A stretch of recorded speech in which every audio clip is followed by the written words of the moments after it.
Okay, so hello, I'm Helen Noonan and I'm with Emma Constantine, and we're going to be talking about uncovering the myths and mystery around plastic-free periods. So I'm Helen and I'm just about to embark on the adventure of opening a zero-waste shop in Basingstoke called the Heart and Compass. So the shop's not just about zero waste, it's also about educating people on making key decisions on reducing their plastic as much as possible. So one of our product lines will be period products. So at the Heart and Compass, we're going to be collaborating with Emma, who is also passionate in this space. And it's about rethinking what you do as a woman in this space of plastic-free periods. As well as this, I also work at Thames Water, and so I have a vested interest in what we flush away too. So now I'd like to hand over to Emma, who's going to introduce herself and tell us a little bit about what she does. Over to you, Emma. Thank you, Helen. It's so lovely to have this chat with you. We've connected because I'm in Basingstoke as well, so it's really exciting to be connecting with you as your shop's opening up. So I'm Emma. I'm an English tutor, and I also have a small business called Jup Upcycle, or just Jup. And in Jup, I make home accessories and fashion accessories out of reclaimed textiles and fabric waste, to kind of battle against the huge amount of waste that is caused in that industry. And as well as that, I also try and live as low waste as possible as well. So that is where the periods come in. I've been doing plastic-free periods for about 3 years, and become so interested in it that I actually make reusable pads as well, which I use and which I sell. So yeah, that's what we're going to be talking about today. Okay, that's great. Thank you, Emma. So what do we know? I know there's some key stats and some key data out there in this space. So are you able to share some of those with us? Yeah, definitely. And all of these stats I'm going to share, and there's a really great news article that I would encourage people to read. So we'll link that in the notes that go with the recording. But yeah, on average, a woman uses 11,000 disposable products, just period products in her lifetime.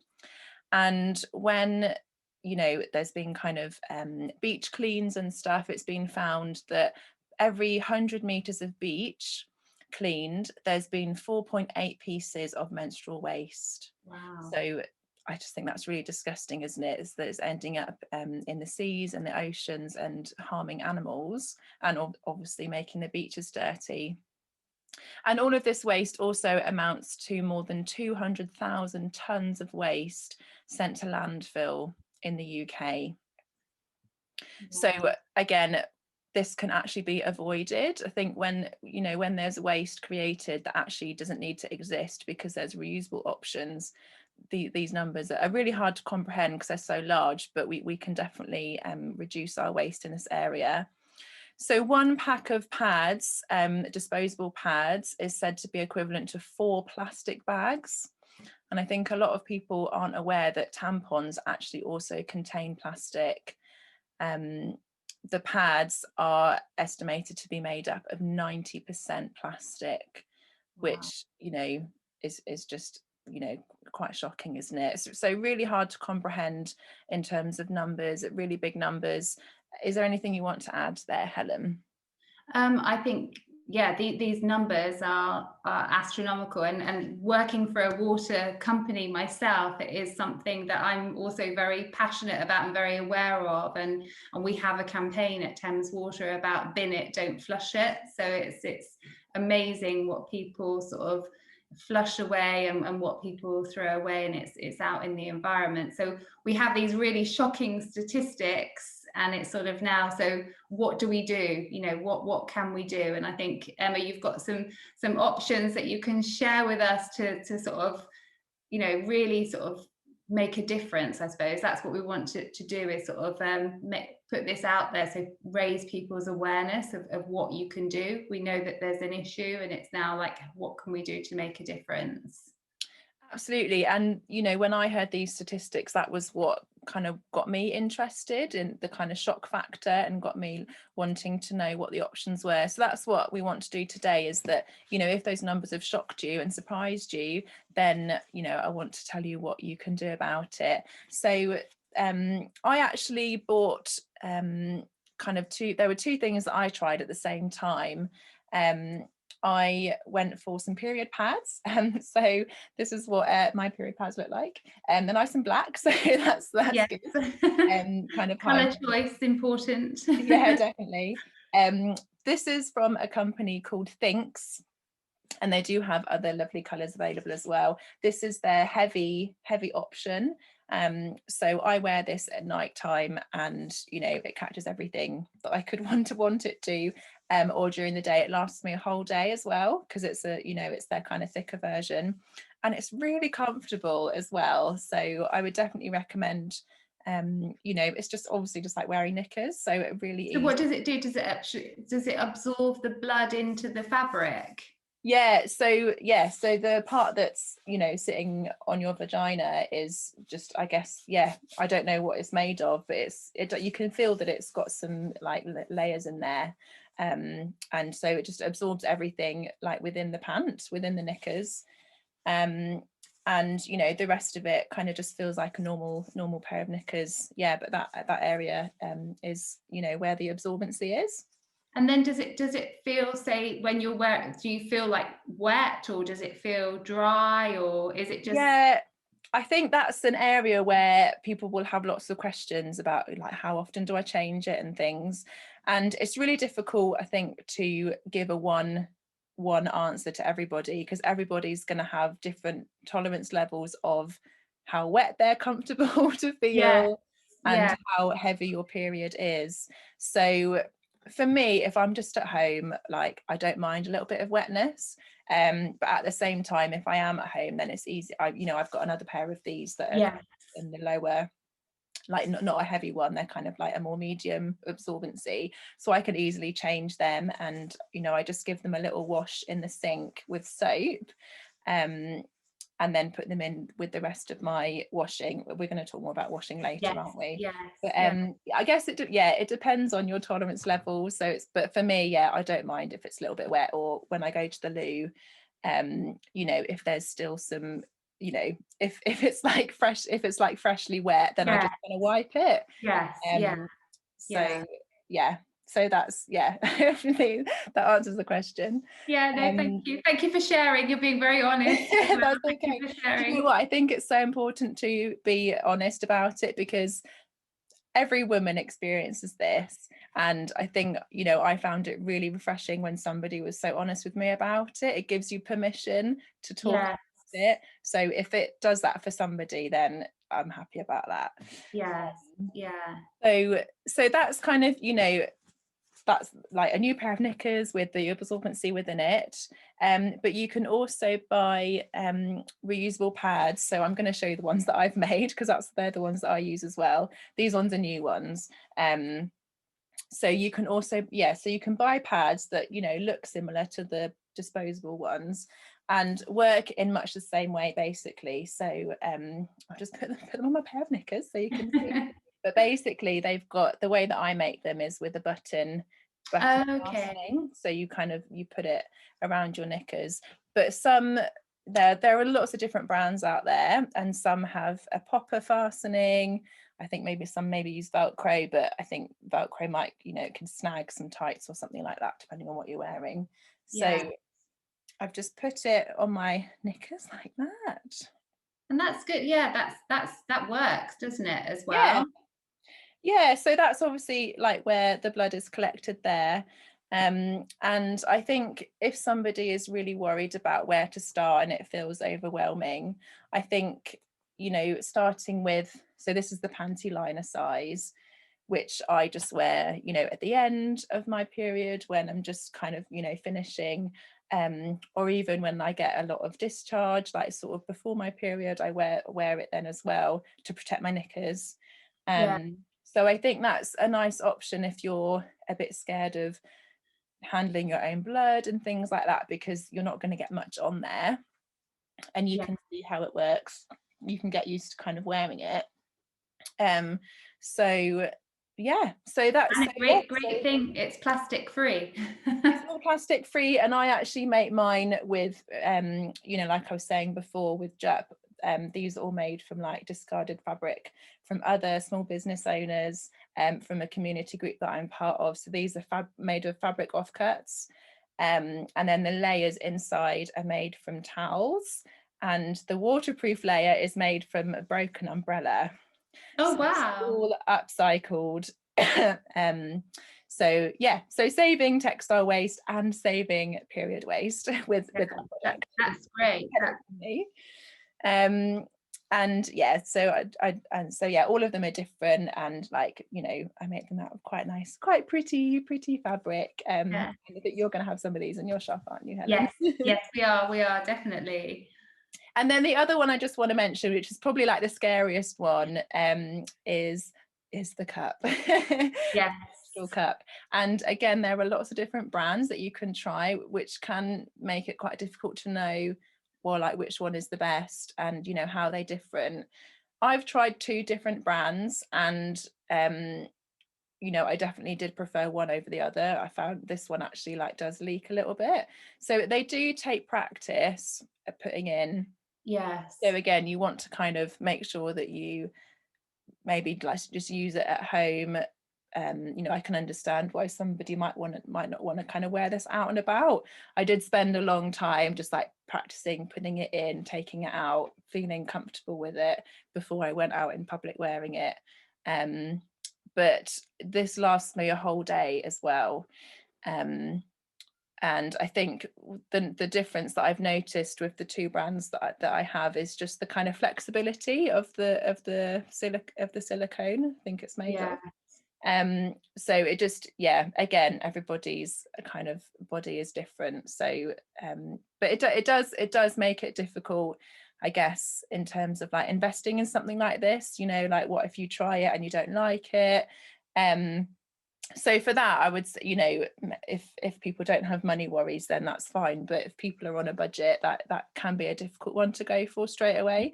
But what I have seen some people do is I have seen on Facebook Marketplace people selling used cups, because when you can sterilize it, but just by boiling it in water for 5 minutes.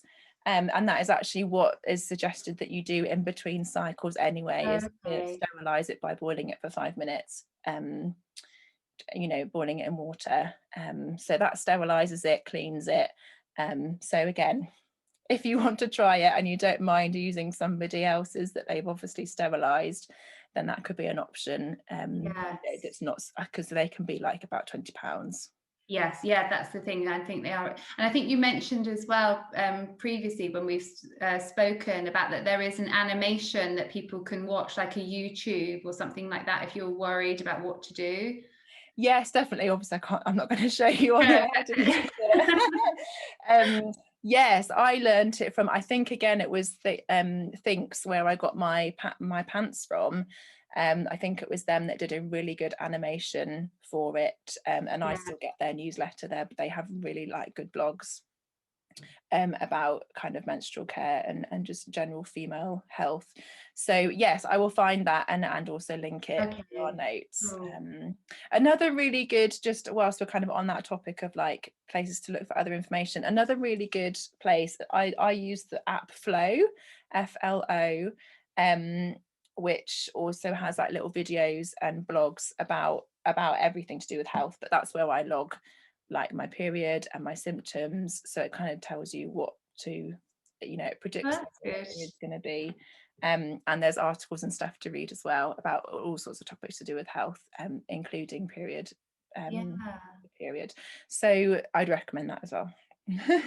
No, that's amazing. That's amazing. Thank you for sharing all the different options. It's that's okay. It's great to think that there's so many things out there as well. So I think we've you know, this whole talk is really about having an awareness, like raising the awareness of what's available to us. And I think for me, it's about not feeling overwhelmed by all of these options, and you don't need to do them all. You can sort of take little steps, you can mix and match, you can do whatever is sort of right for you, and sort of everybody is different. And I think it's really just to sort of show you what's out there more than anything. So I know that there will be concerns and that people, you know, feel quite fearful on embarking on this sort of change. It's a change to maybe what people have done previously. So Emma sent out a survey recently. So Emma, would you be able to share with us some of the comments from the survey? Yeah, definitely. And yeah, that was why we wanted to show the products as well, because there were some comments in the survey about people not knowing where to start. So hopefully that's answered that question. If that person's watching, I hope they are. So yeah, thank you so much everybody who contributed to that. It's really helped with our planning, hasn't it? Yeah, I wanted to just share, you know, the results of the survey so that people kind of know we're not just making up these comments. So they were kind of, I think I had about 27 people do it, which is really great. So thank you very much. There were kind of two really lovely comments we wanted to highlight in particular. So the first one is this one, and if you are wanting to start on your journey of kind of plastic-free products, you know, this might also answer some of your questions. We wanted to have different voices, didn't we? Not just us telling you what to do, but other people with their recommendations. So this person has said, I made the switch to a menstrual cup after my sister had said good things about her experience. I think it took hearing it from somebody close to me that helped me get my head past any fears of trying it out. While it is a little gross, it's also really fascinating, and I feel more in touch with how heavy and light my flow really is, and it's nice to know I'm using a product that is safer in such a delicate area. Also just love how it's helping to reduce my waste and help the environment. Although I'm yet to get the confidence to use it while at work, washing out my cup in a public toilet makes me a bit uncomfortable, but definitely use it more than tampons now. So I think that's really great, isn't it? I really resonate with this person. You know, well, I didn't actually have anybody recommend it. I just kind of went for it myself, but I can definitely see, you know, why people would want to kind of have these chats with people. So that's, again, if you're somebody that uses reusable products, be brave and have the chat with your friends, because you know, you never know what that little seed might do to encourage somebody. And I think in terms of using it at work, like, that is completely fair enough, you know, until you kind of know how long you can you know use it for. Like, mine lasts all day, so if you're confident that it will last you all day, then going to work would be fine, I suppose. But maybe when you're going out and about, you know, you can use a different product. Like with the pads, you can just like change them really easily whilst you're in the cubicle. Put the used one in a little bag and kind of change it like you would with a normal pad. And you never know as well, even though the comment is sort of feeling a bit uncomfortable in washing it out in a public toilet, you never know, that might also raise people's curiosity as to, you know, what are you doing? What is that? And you might then, you know, that might, you know, stimulate conversation or curiosity with somebody else that then might, you know, you might be an influencer by doing that. Absolutely. I think, yeah, that would be amazing, wouldn't it? What a story if somebody saw somebody washing out their cup and that's what got them into it. That would be amazing.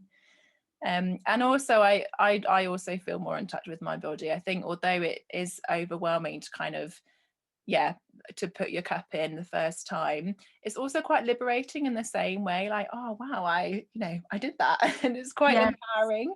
That's certainly how I felt as well, especially when you kind of get good at putting it in. It does feel really I think empowering is probably the right word for me anyway. So yeah, lots that I resonate with that one. And then the other one we wanted to share was this one here. So this person has said, I bleed for about 6 to 7 days, but use a cup for day 3 onwards because the heaviness and pain of the first bit is just a pads only zone. So that's a great example, isn't it, of somebody knowing their period and using different products depending on what's going on. She said, I did have a couple of very unfortunate overflow incidents. Okay, oh dear. Haven't jumped to reusable pads, pants yet, but hoping to soon. The cost holds me back. Yeah, I understand that. The other thing with a cup is that you really do need to be somewhere you can sort it out. Public bathrooms aren't ideal. or on hikes because you need a tap running. The reason I love the cup though is that it feels like your period's shorter or just less there. Stick it in for 12 hours for those last 3-4 days and forget everything. Bliss. Yeah, I like the bliss comment. I think that's really positive. It's nice as well that they've shared. It's sort of a mix, isn't it? This comment of the good, the bit of a fear factor, the good things, as well as sort of the things that aren't quite as good for them, but you know, they can adjust and adapt. Yeah, definitely. Yeah, it sounds like this person's maybe a bit of an outdoorsy person. Maybe they go camping or something. So kind of staying overnight, you don't want to have to deal with the cup or something maybe. So I guess, yeah, you can kind of have a good stash of pads if you don't have sort of running water, and you can sort it out when you get home or whatever. The cost, I definitely understand the cost issue again. Yeah, I think I mean, for me, I just really care about the environment, so I'm willing to pay for it. There was another comment from somebody about, you know, how can you, if you want to just try all the pads out, but you can't then return it. So I think that is a really good point. But you know, you could find somewhere where you can just buy one pad. You can buy just one pad from me, and then you're not kind of buying a whole set. So yeah, but again, you know, talking with your friends and things, I think is where this really comes in, because the more you talk about it and hearing other people's positive experiences might just make you think, do you know what, I'm gonna just try it. I'm gonna start with one pad and kind of see how it goes. Yeah, no, I think that's great, and I think that's really lovely. I mean, we've got two really sort of positive comments here in the survey as well, but I know that there's still also probably still concerns out there, and people feeling a bit reticent as shall I, shan't I. So I think we had some comments about washing in the survey. So what would be your advice, Emma, about washing? Yeah, great question. And yeah, until you've done it, it kind of does feel a bit of a mystery. So the two comments we wanted to highlight was somebody saying that they would love to do a washing machine wash, but washing by hand, I wouldn't know what to use, wouldn't like to use soap in a sensitive area. So for this comment, you know, that's what I use soap for my pads. I give them like a quick hand soap, you know, where the kind of blood is. You can see that the blood is coming out in the water. I leave it to dry, and then I actually use it in the same cycle if it's dried in time, or I just chuck it with the rest of my washing. And you know, I mean, this person seems to think that soap isn't okay in that area, but it's not like you're washing your genitals with the soap, which you absolutely shouldn't do because it's a sensitive area. But you would use soap, you know, washing liquid on your knickers, and your pad is just an extension of your knickers, so it's Yeah. absolutely fine to use soap on it. It's not going to harm your intimate And I area think at all. you can get different products, can't you, that are sensitive, aren't there? You can buy you can soap powders that are set for sensitive skins, that sort of thing. Oh, I see. Maybe that's what they meant. Yes, I hadn't thought of that. Yes, yeah, exactly. I think Yeah, whatever you're happy using with your knickers, it's the same. You know, your pads is just like your knickers. So yeah, you're right. Whatever you're using normally yeah. is I was fine. just thinking that as you were talking about it, I was thinking, oh, maybe that's what they were thinking of, like just what the type or brand of washing powder to use. Yes, okay. Yes, I don't know. So I mean, whatever you're using for your wash, your pads can go Okay, in it fine. basically. Yeah. And if you're worried about using soap in the hand washy bit, you know, water would get out the main part of the blood anyway, and then it will just be kind of, you know, the stains that you're getting rid of in the washing machine. Yeah. And then somebody else commented that they felt disposables were more convenient and hygienic, plus worried that the reusables wouldn't wash well.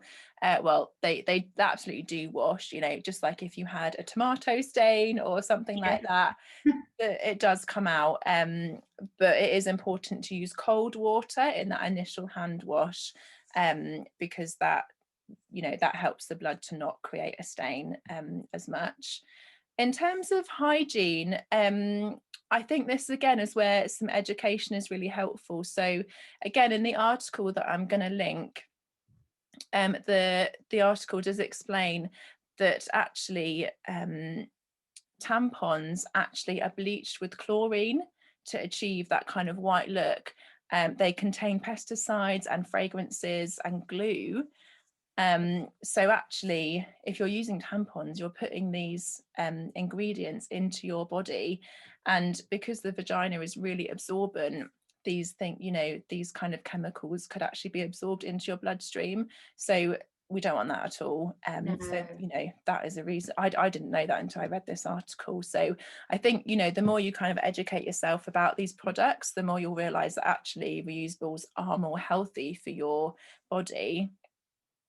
And in terms of the bigger picture of the planet, we want to think about the planet's hygiene, and it is absolutely more hygienic and safe for the planet for us to use reusables and to reduce our waste going into the waterways and things.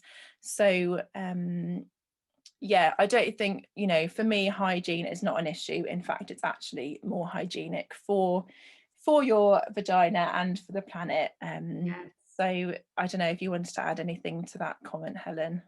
Yeah, I mean, definitely. I think that definitely agree with you around I think that's very powerful. The hygiene of the planet is so important, and it's sort of making that choice as well. I think choice is really important, making a conscious choice. Yeah. So no, just agree with everything you've said. That's good. 100%. So just thinking about all the different options, what would be sort of your advice? Where do you think people should start? If you're starting out, what would you sort of say would be sort of the first thing to do? What would be your advice? Yeah, I think that's a good question, because I think we were definitely getting a kind of sense of people being really worried about washing, about maybe destroying their bedding, worried about wanting to try it but then not liking it. So what I would advise, if you do want to start, is I really would start with a panty liner, because that seems very risk-free to me. You're using it at a time in your period where you're not going to get a lot of blood, so you don't need to be shocked by that or anything. You can get used to wearing the pad. You can get used to kind of washing it, seeing that that it does wash well, and I think that would that is a great way to start. So there's obviously lots of places you can buy the pads. You can buy my panty liners just singularly or in a pack of 3. So we can link all of these kind of suggestions in the notes. But that's what I would start with. And then if you've not enjoyed it, it's only kind of, well, mine are £7, so it's only £7, which I don't think is too much really for when you're wanting to try something new. If you were trying a new mascara or trying a new I don't know, a new shampoo, you would use it up anyway, wouldn't you? And honestly, I get so many comments from people saying these are so comfortable that they don't move about. It's quite small, so it's not going to kind of twist around.